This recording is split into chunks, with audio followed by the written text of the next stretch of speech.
All right, we have made it to the 12th house, the final house.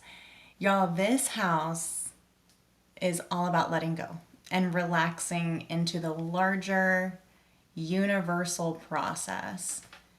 Really understanding natural order and the natural law of life, reincarnation, karma, dharma.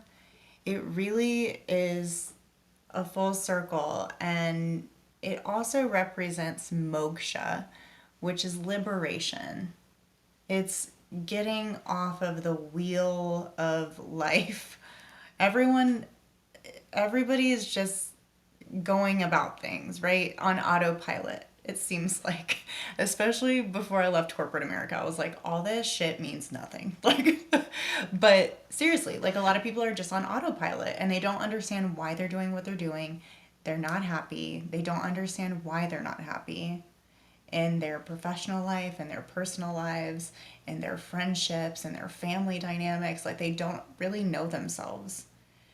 And so that's what the 12th house is all about. It's about getting to a full sense of liberation, complete liberation in your life, and feeling so aligned with who you are, what you're doing, why you're doing it, doing the right thing for the right reason.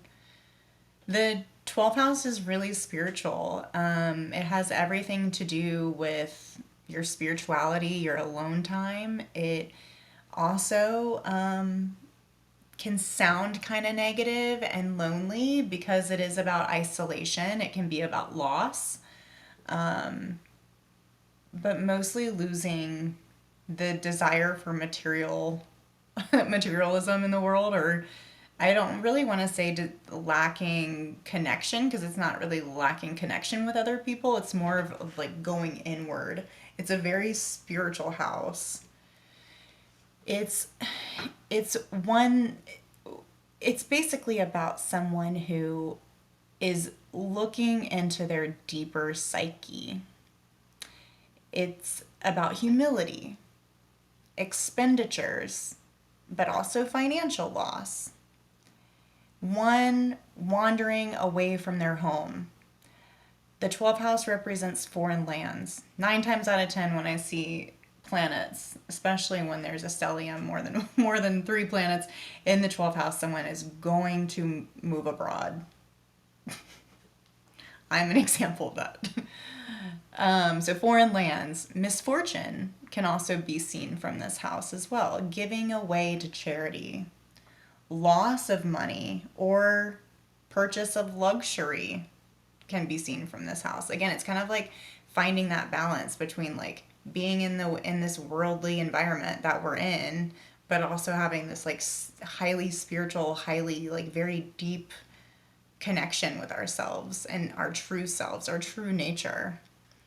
It also represents sexual pleasures, and it can show where certain people can waste their wealth in this lifetime, or where maybe their money is going that is not going to produce the best results for them long term. It can also represent weaknesses in a limb, so maybe an arm or a leg. It can represent punishment, so confinement is a big theme. So it's not just like intentionally going and being at like an ashram or like and going and living like, like a nun, like complete isolation, or like a monk. Like that is definitely part of it. But the other side of it is like exaltation and like just people removing you from their lives, like your family, like not feeling connected to your family, not feeling like they understand you or feeling like you're like them. That is a big theme of having planets in the 12th house. You're just like, who are these people? I don't know them, they don't know me. Like that just shows the natural law and these soul contracts between you and the people that are in your family. It also can represent arrest or imprisonment. It can also be the acceptance teaching a teacher of acceptance in areas of life that maybe someone might not be fully satisfied in, such as their marriage or having kids when maybe they deep down didn't really want kids. It can represent sins and a fall, whether that's like figuratively or like a fall, another like fall from like their corporate role or fall from like a government position that they've been holding. But it can represent a fall or a physical fall, hurting themselves. It can represent disruption in the sleep, because this house also has a lot to do with dreams and the subconscious. And you can also predict if someone is going to be a cheater in this house.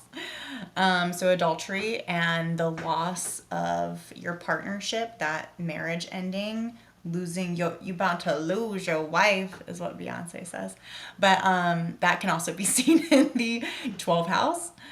Difficulty in enjoying sex can be seen in this house too. Again, it's kind of like that isolation where you don't really feel super connected to other people. It's like a disassociation almost. There is mental distress that can be predicted from this house.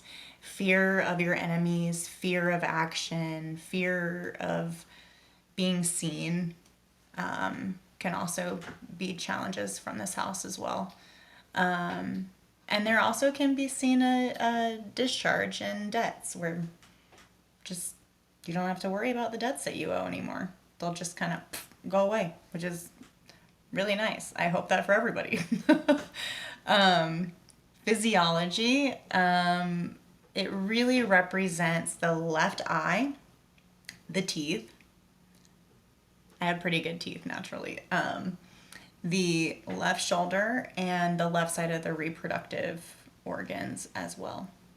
So that is my analysis of the 12th house, highly spiritual.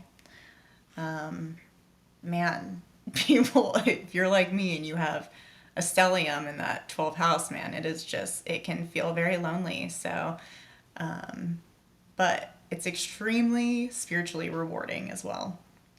So, those are all the 12 houses. I hope everyone enjoyed them and that you got a lot out of this little series. I'm going to also be doing all the signs and also each of the planets. There's only 9 to go through for the planets, but they have a lot of information.